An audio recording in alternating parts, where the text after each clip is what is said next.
الرحمن الرحیم.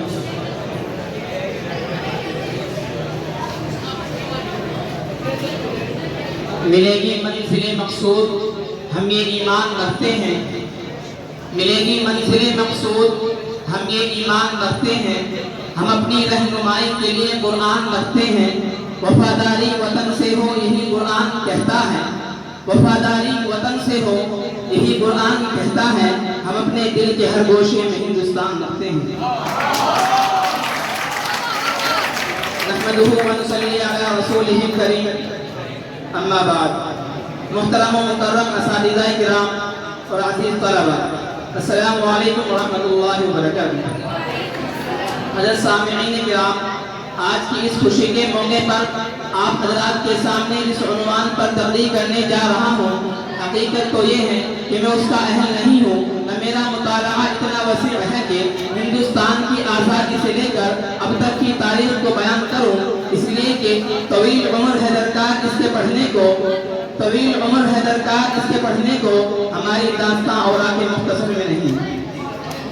عزیزان ملک و ملت، یوم آزادی کے پر مسرت اور دل نواز دن پر اس سے بہتر اور کیا ہوگا کہ مسلمانوں کے کردار پر بات کی جائے. اس لیے کہ یہی وہ دن ہے کہ جس دن غلامی کی ذلت سے ہندوستان کو آزادی ملی تھی. یہی وہ تاریخ ہے جب صدیوں کی تاریخی ختم ہوئی تھی اور آزادی کا سورج چمکا تھا. اسی دن کے لیے ہمارے بزرگوں نے اپنے خون کا نذرانہ مادر وطن کو پیش کیا تھا اور انگریزوں کے سامنے چٹان بن کر کھڑے ہو گئے تھے. آزادی کے لیے اپنے بچوں کو یتیم، عورتوں کو بیوہ اور گھروں کو ویران کیا تھا اور ہر قسم کی تکلیفوں کو خوشی خوشی برداشت کیا تھا. 100 بار سوارا ہے ہم نے اس ملک کے کیسے برہم کو. 100 بار سوارا ہے ہم نے اس ملک کے کیسے برہم کو. یہ اہل جنوں بتلائیں گے کیا ہم نے دیا ہے آدم کو. میرے دوستوں، ہندوستان کو ظالم انگریزوں سے آزاد کرانے کے لیے سب سے پہلے جس قوم نے قربانی دی ہے وہ مسلمان قوم ہے. میں آپ کو بتا دوں کہ آزادی کے لیے انگریزوں کے خلاف سب سے پہلے جس سکوت نے آواز اٹھائی وہ صوبہ بنگال کے نواب سراج الدولہ تھے، جنہوں نے 1757 عیسوی میں پلافی کے میدان میں انگریز فوج سے زبردست مقابلہ کیا. لیکن ان کے وزیر میر جعفر نے غداری کی، جس کے نتیجے میں نواب سراج الدولہ شہید ہو گئے. ان کو شکست کا سامنا کرنا پڑا. پھر میسور کے سلطان ٹیپو نے ہر جگہ انگریزوں کا جم کر مقابلہ کیا، ہر لڑائی میں انگریزوں کو ہرایا. لیکن ان کے وزیر میر صادق نے غداری کی، جس کے نتیجے میں ٹیپو سلطان بھی 1799 عیسوی میں شہید ہو گئے.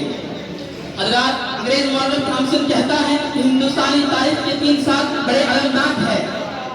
ان 3 سالوں میں انگریزوں نے 14,000 علماء کرام کو تختے دار پر لٹکایا. دلی کے چاندنی چوک سے لے کر خیبر تک ہر ایک درخت پر علماء کرام کی لاشیں لٹکی ہوئی تھی. محترم حضرات، مولانا حسین احمد مدنی پر ایک وقت ایسا بھی آیا کہ انگریزی حکومت نے سرعام اعلان کر دیا کہ مولانا کو جہاں دیکھے وہیں گولی مار دی جائے. لوگوں کا خیال تھا کہ مولانا میدان میں نہ آئیں گے، لیکن وہ مرد مجاہد کفن پردوش ہو کر کفن کو بدن پر لپیٹ کر اسٹیج پر تشریف لاتے ہیں اور انگریزی حکومت کو مخاطب کرتے کہتے ہیں کہ لیے پھرتی ہے بلبل چوچ میں گل، کہ لیے پھرتی ہے بلبل چوچ میں گل، شہید ناز کی تربت کہاں ہے. میرے دوستوں، یہ وہی مولانا حسین احمد مدنی ہیں جنہوں نے مالٹا کے جزیروں میں 4 سال تک جیل کاٹی اور جب گھر کے 19 افراد کے انتقال ہو جانے کی خبر ملی تو بجائے رونے کے والد محترم کو خط لکھتے ہیں کہ مصائب میں الجھ کر مسکرانا میری فطرت ہے، کہ مصائب میں الجھ کر مسکرانا میری فطرت ہے، مجھے ناکامیوں پر اشک برسانا نہیں آتا.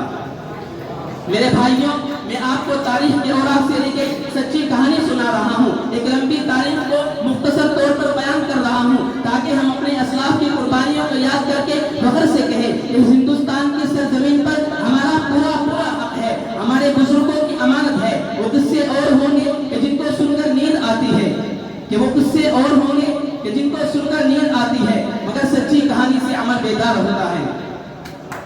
ہم آزادی کے بعد 70 سال کا سفر طے کر چکے ہیں.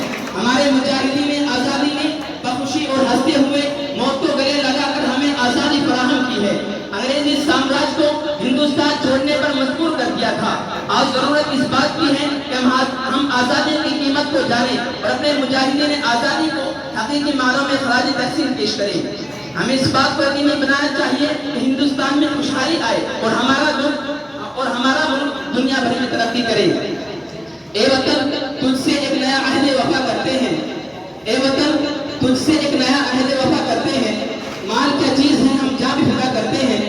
سرخ ہو جاتی ہے جب صحن چمن کی مٹی, سرخ ہو جاتی ہے جب صحن چمن کی مٹی, اسی موسم میں پھول کھلا کرتے ہیں.